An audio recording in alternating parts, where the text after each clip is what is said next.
আসসালামু আলাইকুম প্রিয় দর্শক। আশা করি ভালো আছেন সবাই। আজকে কিছু কথা বলবো যেহেতু আমি লন্ডনে থাকি, তারেক রহমানও লন্ডনে থাকেন। সেই সুবাদে বেশ কিছু জানার সুযোগ হয়, অনেক তথ্য জানার সুযোগ হয় আমাদের। তো এই কথাগুলো হয়তো আরও আগে বলা উচিত ছিল বা পরে বলেছি, সেটাও বিষয় না।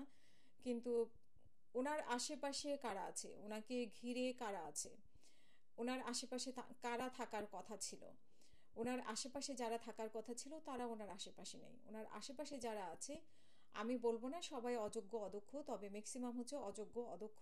তারা কোনো না কোনো সেবামূলক কাজে ওনার সাথে দেখা করার সুযোগ হয়েছে দীর্ঘদিন। হয়তো সেই সেবামূলক কাজেই ছিল, হয়তো ঘর পরিষ্কার করা, টেবিল পরিষ্কার করা বা গাড়ি চালানো, সেই সুবাদে ওনার কাছে যাওয়ার সুযোগ হয়েছে। তারাই এখন ওনার মেইন উপদেষ্টা, তারাই ওনাকে চালাচ্ছে। কে ওনার সাথে দেখা করবে, কে দেখা করবে না, সব কিছু কিন্তু তারাই ঠিক করে দিচ্ছে। এবং তারা ওনাকে এমনভাবে ঘিরে রেখেছে যে কোনো যোগ্য দক্ষ ব্যক্তি ওনাদের সাথে, ও তারেক রহমানের সাথে যদি দেখা করতে চায়, তাকে হয়তো অনেক অপদস্থ হতে হচ্ছে, আর নয় তাকে বিরাট অঙ্কের টাকা গুনতে হচ্ছে, আর নয় তাদেরকে এই অযোগ্য অদক্ষ লোকদেরকে তেলাইতি করে তারেক রহমান পর্যন্ত যেতে হচ্ছে।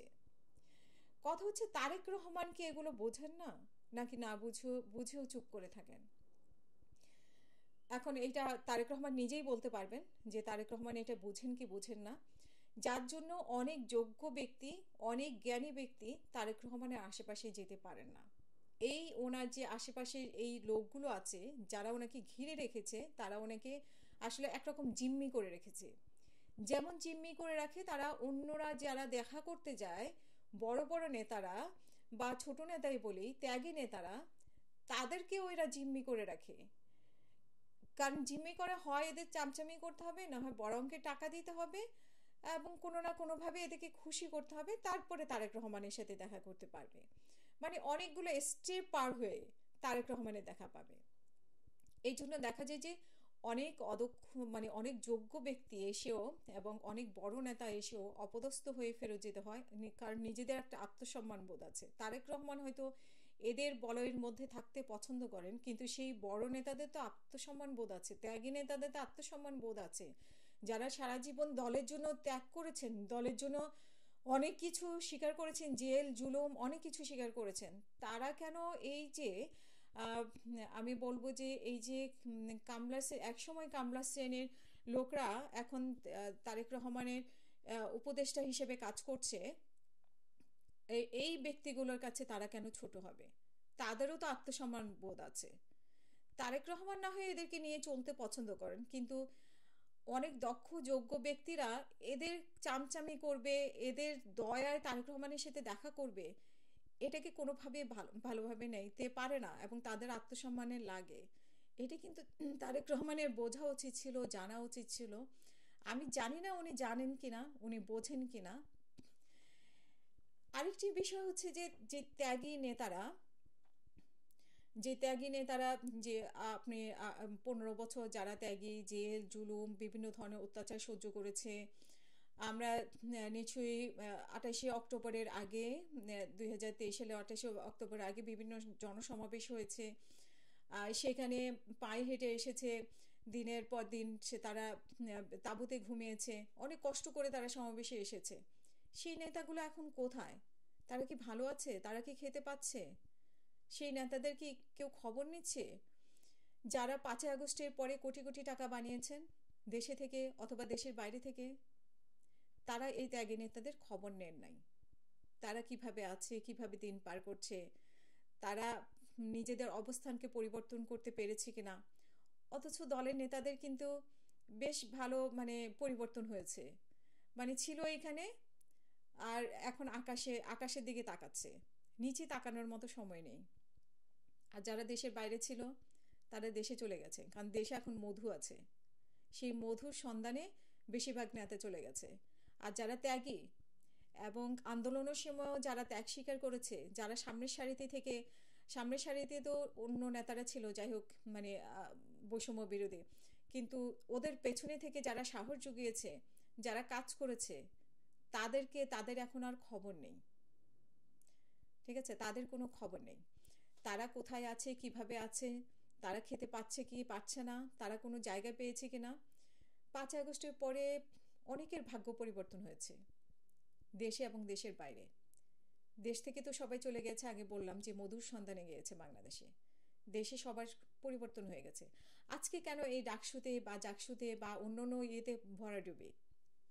কারণ 5ই আগস্টের পরে সবাই টাকা ইনকামে ব্যস্ত হয়ে গেছে।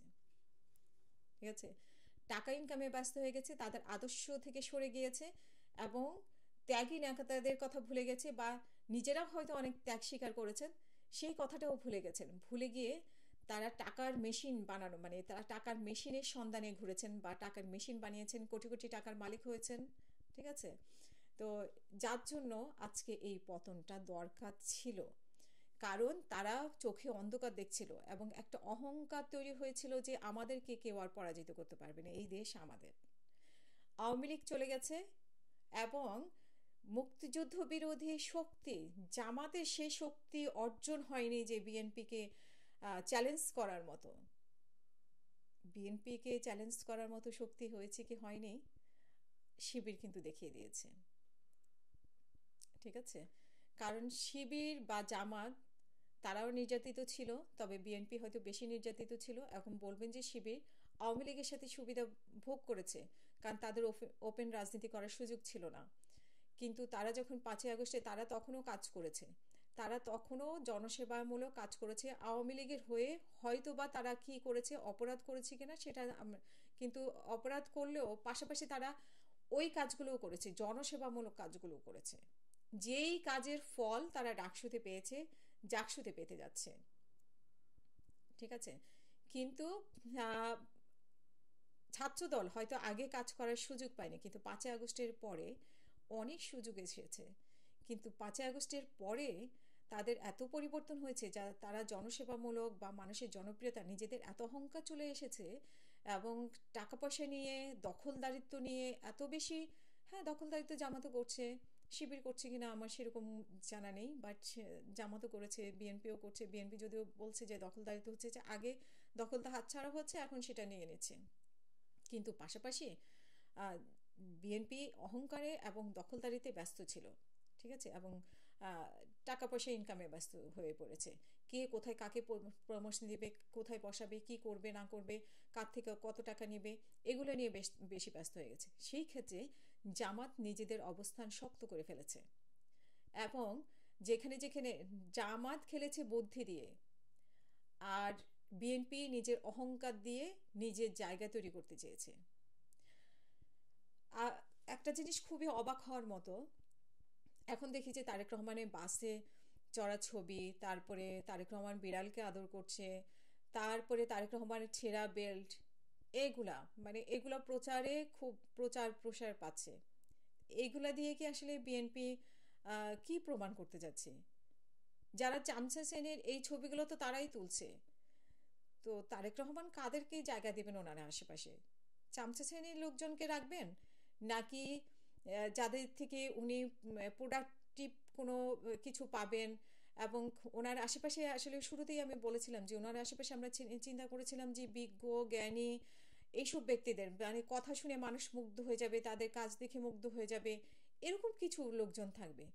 কিন্তু আমরা লন্ডনের আশেপাশে তো আমরা জানি তারেক রহমানের আশেপাশে কারা আছে। এরকম একটি লোককে কি আমরা খুঁজে পেয়েছি যাদের সাথে কথা বলে মানুষ মুগ্ধ হয়ে যাবে, যাদের কাজকর্মে, যাদের অনেক জ্ঞান, মানে এরকম কি কাউকে পেয়েছি? কেন তৈরি হয়নি? কেন তারেক রহমান কি বুঝতে পারেন না? এই প্রশ্নগুলো হয়তো আমার সাথে সাথে আরো অনেকেরই। তো যাই হোক, এই চামচামি ছবিগুলো না দিয়ে নিজেদের যদি আহ, তারেক রহমানের যদি সম্মান দেওয়ার, এগুলো দিয়ে আসলে মানে ছবি দিয়ে তো আর সম্মান বাড়ে না। ঠিক আছে, ছবি দিয়ে সাময়িক ভাইরাল হলো ছবিটা। উনি কি আসলে বাসে চড়েন? উনি তো বাসে চড়েন না। উনি কি পাবলিক ট্রান্সপোর্টে চড়েন? উনি পাবলিক ট্রান্সপোর্টে চড়েন না। ঠিক আছে, আর উনি ছেঁড়া বেল্ট পরলেন কি ভালো বেল্ট পরলেন, উনি হয়তো সাধারণ জীবনযাপন করেন। হ্যাঁ, আমরা আমরা শুনেছি যে উনি সাধারণ জীবনযাপন করেন। ওবার কিন্তু এগুলা বেশি ইম্পর্টেন্ট, নাকি মানুষের জন্য কাজ করা বেশি ইম্পর্টেন্ট, নাকি নিজেদের দল গোছানো, কিছু মানে ধারাবাহিক পদ্ধতিতে দল না চালিয়ে একটু টেকনিক্যাল পদ্ধতিতে দল চালানো এবং নিজেদেরকে শক্তিশালী করা, সেটা প্রমাণ করা বেশি ইম্পর্টেন্ট? সো এই প্রশ্নগুলো রেখে যাচ্ছে এবং সাথে সাথে আমি বলবো যে সেই নেতাগুলোর কথা আমাদের খুব এখনো কানে ভাসে, যারা আমরা টকশো করতাম, ধান ক্ষেত থেকে জয়েন করতো, তা পাট ক্ষেত থেকে জয়েন করতো, তারপরে খাওয়ার কোনো জায়গা ছিল না, থাকার কোনো জায়গা ছিল না, পালিয়ে পালিয়ে বেড়াইছে, তারপরে জেলে ছিল, ঠিক আছে, এসে দুঃখের কথা বলতো, কাঁদতো। সেই নেতারা এখন আসলে আসলে এখন ভালো আছে কি খারাপ আছে, সেই নেতাদেরকে মর্যাদা দিয়েছে কিনা বিএনপি, সেই নেতাদের খোঁজ খবর নিয়েছে কিনা। তো যদি না নেওয়া হয় তাহলে তারাও তো একসময় যে কোন দলের জন্য করলাম আমি, তারা দেখতেছে যে তাদের আশেপাশে যারা আওয়ামী লীগের আমলে ভালো ছিল তারা এখনো ভালো আছে, তারা এখন কারণ তারা তো সুযোগ সন্ধানে, তারা তখনও কোটি কোটি টাকা বানিয়েছে আওয়ামী লীগের সাথে হাত মিলিয়ে, এখনো 5ই আগস্টের পরেও। কিন্তু যারা এই ত্যাগী নেতারা, তারা কিন্তু এখনো কষ্ট করছে, কারণ তারা আদর্শিক নেতা, তারা দলের জন্য কষ্ট করেছে, এখনো কষ্ট করে যাচ্ছে, কিন্তু এই কষ্টটা কতদিন করবে? মানুষের যখন বিএনপি সুদিন আসছে, সেই সুদিনেও যদি বিএনপি তাদেরকে মনে না রাখে, তারা আসলে কতদিন এদের প্রতি মানে এই দলের প্রতি শ্রদ্ধা ভক্তি থাকবে, সেই প্রশ্ন রেখে যাচ্ছে। আবারও কথা হবে এই নিয়ে। আর হচ্ছে যে উম, গালি দেওয়ার আগে আসলে চিন্তা করবেন কথাগুলো অহেতুক বললাম কিনা। আর কমেন্ট বক্সের মাধ্যমে জানাবেন, আবারও আপনাদের সামনে লাইভে আসবো না, আবারও কন্টেন্ট ক্রিয়েট করব আপনাদের মতামতের ভিত্তিতে। আল্লাহ হাফেজ, আসসালামু আলাইকুম।